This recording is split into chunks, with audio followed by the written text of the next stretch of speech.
ശബരിമല സ്വർണ്ണക്കവർച്ചാ കേസിൽ പ്രത്യേക അന്വേഷണ സംഘം ഹൈക്കോടതിയിൽ ഇന്ന് റിപ്പോർട്ട് നൽകും. സ്വർണ്ണപ്പാളികളിൽ വീണ്ടും നടത്തിയ ശാസ്ത്രീയ പരിശോധന ഫലവും സമർപ്പിക്കും. അതേസമയം ദേവസ്വം ബോർഡ് മുൻ കമ്മീഷണർ എൻ വാസു സ്വാഭാവിക ജാമ്യം തേടി ഇന്ന് കൊല്ലം വിജിലൻസ് കോടതിയിൽ ഹാജരാകും.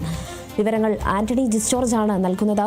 ആന്റണി, എന്തായാലും ശബരിമല സ്വർണ്ണക്കവർച്ചാ കേസിൽ ഇന്ന് SIT സംഘം ഇന്ന് ഹൈക്കോടതിയിൽ റിപ്പോർട്ട് നൽകുകയാണ്. ഈ റിപ്പോർട്ടിൽ എന്തായാലും അടൂർ പ്രകാശിനെ SIT സംഘം ചോദ്യം ചെയ്തത്, അങ്ങനെ ദേവസ്വം മന്ത്രി കടകംപള്ളിയെ ചോദ്യം ചെയ്തത്, അതോടൊപ്പം തന്നെ ആന്റണിയുടെ പേരടക്കം എന്തായാലും ഈ വിഷയത്തിൽ കാണും എന്ന് തന്നെയാണ് പ്രതീക്ഷിക്കുന്നത്. അതല്ലാതെ സ്വാഭാവിക ജാമ്യം തേടി ഇന്ന് മുൻ ദേവസ്വം കമ്മീഷണർ എൻ വാസുവും കോടതിയിൽ സമീപിക്കുകയാണ്. എങ്ങനെയാണ് വിവരങ്ങൾ? തീർച്ചയായും ശബരിമല സ്വർണ്ണക്കവർച്ച കേസിൽ ഇന്ന് ഏറ്റവും പ്രധാനപ്പെട്ട ഒരു റിപ്പോർട്ടാണ് ഹൈക്കോടതിയിൽ SIT സമർപ്പിക്കാൻ വേണ്ടി പോകുന്നത്. ഏതായാലും ഇതിൽ പ്രധാനമായും ഈ റിപ്പോർട്ടിനൊപ്പം ഇന്ന് സമർപ്പിക്കാനിരിക്കുന്നത് VSSCയിൽ വീണ്ടും ഒരു റിപ്പോർട്ട് പരിശോധന, ഈ സ്വർണ്ണപ്പാളികളുടെ ശാസ്ത്രീയ പരിശോധന നടത്തിയിരുന്നു. മാത്രമല്ല ഈ ശാസ്ത്രജ്ഞരുടെ മൊഴി അടക്കം SIT രേഖപ്പെടുത്തിയിരുന്നു. കഴിഞ്ഞ തവണ അല്ലെങ്കിൽ കഴിഞ്ഞ റിപ്പോർട്ട് കോടതിയിൽ സമർപ്പിച്ച ഘട്ടത്തിൽ കോടതി ഈ റിപ്പോർട്ടിൽ കൂടുതൽ വ്യക്തത തേടിയിരുന്നു. ഇതിൻ്റെ അടിസ്ഥാനത്തിലാണ് വീണ്ടും ഈ ശാസ്ത്രജ്ഞരുടെ മൊഴി രേഖപ്പെടുത്തിയതും അതുപോലെ തന്നെ വീണ്ടും ഈ സ്വർണ്ണപ്പാളികളിൽ നിന്ന് സാമ്പിളുകൾ ശേഖരിച്ച് പരിശോധനയ്ക്ക് വിധേയമാക്കിയതും. ഏതായാലും അതിൽ പ്രധാനമായും പറയുന്നത് ഈ സ്വർണം ഈ പ്രതികൾ പറഞ്ഞതുപോലെയല്ല, അതിൽ കൂടുതൽ സ്വർണം ഈ രണ്ട് സ്വർണ്ണപ്പാളികളിൽ നിന്ന്, അതായത് ദ്വാരപാലക ശില്പത്തിലെ സ്വർണ്ണപ്പാളികളിൽ നിന്നും അതുപോലെ തന്നെ ഈ കട്ടളപ്പാളിയിലെ സ്വർണ്ണപ്പാളിയിൽ നിന്നും ഈ പ്രതികൾ പറഞ്ഞതിനപ്പുറത്തേക്ക് കൂടുതൽ സ്വർണം മോഷ്ടിക്കപ്പെട്ടിട്ടുണ്ട് എന്നുള്ളതാണ് ഇപ്പോൾ അന്വേഷണത്തിൽ നിന്ന് വ്യക്തമാകുന്നതെന്നാണ്, അല്ലെങ്കിൽ ആ റിപ്പോർട്ടിലുള്ളതെന്നാണ് നമുക്ക് മനസ്സിലാക്കാൻ കഴിയുന്നത്. പ്രതികൾ പറഞ്ഞത് 989 ഗ്രാം സ്വർണം മോഷ്ടിച്ചു എന്നുള്ളതാണ്, പക്ഷേ അല്ലെങ്കിൽ വേർതിരിച്ചെടുത്തു എന്നുള്ളതാണ്. അതിൽ 500 ഗ്രാമോളം ഈ വീണ്ടും തിരിച്ച് പൂശുകയും ചെയ്തു എന്ന് പ്രതികൾ മൊഴി നൽകിയിട്ടുണ്ട്. പക്ഷേ അങ്ങനെയല്ല, അതിൽ കൂടുതൽ സ്വർണം ഈ പ്രതികൾ ഇതിൽ നിന്ന് വേർതിരിച്ചെടുത്തിട്ടുണ്ട് എന്നുള്ള റിപ്പോർട്ടാണ് ഉള്ളത്. ഏതായാലും ഇക്കാര്യങ്ങളിലൊക്കെ കൂടുതൽ വ്യക്തത ഇന്ന് ഈ റിപ്പോർട്ട് കോടതിയിൽ സമർപ്പിക്കുന്നതോടുകൂടി വരികയും ചെയ്യും. ഒരുപക്ഷെ കൂടുതൽ വ്യക്തത തേടാനുള്ള സാധ്യതയും ഉണ്ട് എന്നുള്ളതാണ്. ഒരുപക്ഷെ വീണ്ടും പരിശോധന നടത്താനുള്ള സാധ്യതയും കോടതിയുടെ ഭാഗത്ത് നിന്ന് ഉണ്ടാകും. ഏതായാലും ഇന്ന് റിപ്പോർട്ട് സമർപ്പിക്കുമ്പോൾ ഈ സ്വർണ്ണ കവർച്ചയുടെ വ്യാപ്തി എത്രത്തോളം ഉണ്ടെന്ന് മനസ്സിലാക്കാൻ കഴിയും. അതോടൊപ്പം തന്നെയാണ് ഇടക്കാല അന്വേഷണ റിപ്പോർട്ടും കോടതിയിലേക്ക് എത്തുന്നത്. അതിൽ പ്രധാനമായും നമുക്കറിയാവുന്നതുപോലെ കഴിഞ്ഞ ദിവസങ്ങളിൽ UDFന്റെ കൺവീനർ അടൂർ പ്രകാശ്, അതുപോലെ തന്നെ കടകംപള്ളി സുരേന്ദ്രൻ മുൻ ദേവസ്വം മന്ത്രി, അതുപോലെ തന്നെ മുൻ Devaswom board president PS Prashanth എന്നിവരെ ചോദ്യം ചെയ്തിരുന്നു. ഇക്കാര്യങ്ങൾ, ഈ ചോദ്യം ചെയ്തതിൽ നിന്ന് കിട്ടിയ വിവരങ്ങൾ അതെന്തൊക്കെയാണ് എന്നുള്ള കാര്യവും ഈ ഇടക്കാല അന്വേഷണ റിപ്പോർട്ടിൽ ഉണ്ടാകും. അതുമായി ബന്ധപ്പെട്ട കോടതിയുടെ ഭാഗത്തു നിന്നുള്ള നിർദ്ദേശങ്ങളും ഉണ്ടാകും എന്നുള്ളതാണ് പ്രധാനപ്പെട്ട കാര്യമായി ഉള്ളത്. ഇന്ന് തന്നെ ഒരു ഇടക്കാല ഉത്തരവും കോടതിയുടെ ഭാഗത്ത് നിന്ന് ഉണ്ടാകും. അത് വൈകുന്നേരത്തോടു കൂടിയൊക്കെ ആയിരിക്കും ഉണ്ടാവുക. ഏതായാലും കോടതി ഇന്നത് പരിഗണിക്കുമ്പോൾ ഈ വളരെ നിർണായകമായ ഒന്ന് തന്നെയാണ് എന്നുള്ളതാണ് ഏറ്റവും പ്രധാനപ്പെട്ട കാര്യം. ഈ നമുക്കറിയാവുന്ന പോലെ കഴിഞ്ഞ ദിവസമാണ് ഈ UDF കൺവീനറായിട്ടുള്ള അടൂർ പ്രകാശിനെ ചോദ്യം ചെയ്തത്. അത് ഈ ഉണ്ണികൃഷ്ണൻ പോറ്റിയുമായുള്ള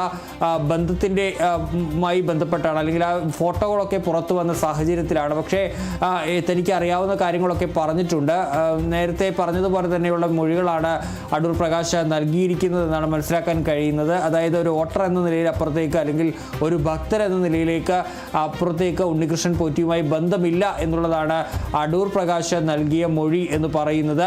അതുപോലെ തന്നെ കഴിഞ്ഞ ദിവസമാണ് ഈ കടകംപള്ളി സുരേന്ദ്രൻ്റെ ഒപ്പം ഉണ്ണികൃഷ്ണൻ പോറ്റി നിൽക്കുന്ന കൂടുതൽ പടങ്ങൾ പുറത്തേക്ക് വന്നത്. ഒരു തവണ മാത്രമാണ് ഉണ്ണികൃഷ്ണൻ പോറ്റിയുടെ വീട്ടിൽ പോയിട്ടുള്ളതെന്നായിരുന്നു കടകംപള്ളി പറഞ്ഞത്. പക്ഷെ അങ്ങനെയല്ല, അതിൽ കൂടുതൽ പോയിട്ടുണ്ടെന്ന് തെളിയിക്കുന്ന ചിത്രങ്ങളാണ് ഇന്നലെ പുറത്തേക്ക് വന്നത്. അതിന് മുൻപും കടകംപള്ളി സുരേന്ദ്രനെ ഇതുമായി ബന്ധപ്പെട്ട് SIT നേരത്തെ ചോദ്യം ചെയ്തിരുന്നു. അപ്പോൾ അന്ന് ആ ചോദ്യം ചെയ്യലിൽ ലഭിച്ച വിവരങ്ങൾ കൂടി SIT ഇന്ന് ഹൈക്കോടതിയെ സമർപ്പിക്കുകയും ചെയ്യും. അതുപോലെ തന്നെ പ്രശാന്തിനെയും നേരത്തെ ചോദ്യം ചെയ്തിരുന്നു. ഈ വിവരങ്ങളും നൽകും എന്നുള്ളതാണ് മറ്റൊരു കാര്യം. അതേസമയം ഈ കൂടുതൽ പ്രതികൾ സ്വാഭാവിക ജാമ്യം തേടി ഇപ്പോൾ കോടതിയിലേക്ക് എത്തുകയാണ്. നമുക്കറിയാവുന്നതുപോലെ മുരാരി ബാബുവും ഈ കേസിലെ ഒന്നാം പ്രതിയായ ഉണ്ണികൃഷ്ണൻ പോറ്റിയും ഒക്കെ സ്വാഭാവിക ജാമ്യം തേടി ഇപ്പോൾ പുറത്തേക്ക് ഇറങ്ങിയിട്ടുണ്ട്. ഇനിയിപ്പോൾ മുൻ ദേവസ്വം ബോർഡ് പ്രസിഡന്റും ദേവസ്വം ബോർഡ് കമ്മീഷണറും ഒക്കെ ആയിരുന്ന N വാസു സ്വാഭാവിക ജാമ്യം തേടി കൊല്ലം വിജിലൻസ് കോടതിയെ സമീപിക്കാൻ ഒരുങ്ങുകയാണ്. ഇന്ന് തന്നെ ഹർജി നൽകുകയും ചെയ്യും. ഏതായാലും അറസ്റ്റ് ചെയ്ത ശേഷം 90 ദിവസങ്ങൾ പിന്നിടുന്ന സാഹചര്യത്തിലാണ് ഇപ്പോൾ വാസുവും സ്വാഭാവിക ജാമ്യം തേടി കോടതിയെ സമീപിക്കുന്നത്. സ്വാഭാവികമായും വാസുവിന് ജാമ്യം ലഭിക്കും. അങ്ങനെയെങ്കിൽ കൂടുതൽ പ്രതികൾ പുറത്തേക്ക് ഇറങ്ങുന്ന ഒരു സാഹചര്യമാണ് ഉള്ളത്. വൈകാതെ തന്നെ എ പത്മകുമാർ, മുൻ ദേവസ്വം ബോർഡ് പ്രസിഡന്റ് പത്മകുമാറും സ്വാഭാവിക ജാമ്യം തേടി കോടതിയിലേക്ക് എത്തും. പത്മകുമാറിനെ അറസ്റ്റ് ചെയ്തിട്ട് 90 ദിവസത്തിലേക്ക് എത്തുന്നതേ ഉള്ളൂ. അതാകുന്ന സമയത്ത് പത്മകുമാറും കോടതിയിലേക്ക് എത്തും എന്നുള്ളതാണ്. ഏതായാലും ഇന്ന് വാസു സ്വാഭാവിക ജാമ്യം തേടി കൊല്ലം വിജിലൻസ് കോടതിയിൽ ഹർജി നൽകുന്നുണ്ട്. ശരി, വ്യക്തമാണ്. ആന്റണി വിശദീകരണം നൽകിയത് വ്യക്തമാണ്. ശബരിമല സ്വർണ്ണ കവർച്ചാ കേസിൽ പ്രത്യേക അന്വേഷണ സംഘം ഹൈക്കോടതിയിൽ ഇന്ന് റിപ്പോർട്ട് നൽകുകയാണ്. സ്വർണ്ണപ്പാളികളിൽ വീണ്ടും നടത്തിയ ശാസ്ത്രീയ പരിശോധന ഫലവും ഇന്ന് സമർപ്പിക്കും. ഈ ശാസ്ത്രീയ പരിശോധന ഫലത്തിൽ കണ്ടെത്തിയത് നേരത്തേക്കാൾ മുൻപത്തേക്കാൾ സ്വർണം വീണ്ടും നഷ്ടമായി എന്നതാണ് രണ്ടാമത് VSSCയിൽ നടത്തിയ പരിശോധന ഫലം ലഭിച്ചിരിക്കുന്നത്. എന്തായാലും ഈ പരിശോധന ഫലം അടങ്ങിയ റിപ്പോർട്ട് SIT സംഘത്തിന് VSSC കൈമാറിയിരുന്നു. ഈ SIT സംഘം ഈ റിപ്പോർട്ടുകളും എല്ലാം അടിസ്ഥാനപ്പെടുത്തിയാണ് എന്തായാലും ഇന്ന് കോടതിയിൽ ഒരു റിപ്പോർട്ട് സമർപ്പിക്കുക. അതേസമയം ദേവസ്വം ബോർഡ് മുൻ കമ്മീഷണർ N വാസു സ്വാഭാവിക ജാമ്യം തേടി ഇന്ന് കൊല്ലം വിജിലൻസ് കോടതിയിൽ ഹാജരാകുകയാണ്. എന്തായാലും 90 ദിവസം കഴിഞ്ഞ് കുറ്റപത്രം നൽകാത്തതിനെ തുടർന്നാണ് ഒരു സ്വാഭാവിക ജാമ്യം തേടി ഇപ്പോൾ N വാസുവും ഇന്ന് കോടതിയെ സമീപിക്കുന്നത്. ശബരിമല സ്വർണ്ണ കവർച്ചാ കേസിലെ പ്രതിക്കൂട്ടിയിലായ പലരും ഇപ്പോൾ സ്വാഭാവിക ജാമ്യം തേടി പുറത്തിറങ്ങിയിരുന്ന ഒരവസ്ഥയാണ്. തൊട്ടു പിന്നാലെയാണ് N വാസു സ്വാഭാവിക ജാമ്യം തേടി ഇന്ന് കൊല്ലം വിജിലൻസ് കോടതിയിൽ ഹാജരാകാൻ പോകുന്നത്. വിവരങ്ങൾ പങ്കുവച്ചത് ആന്റണി ജിസ് ജോർജ് ആണ്.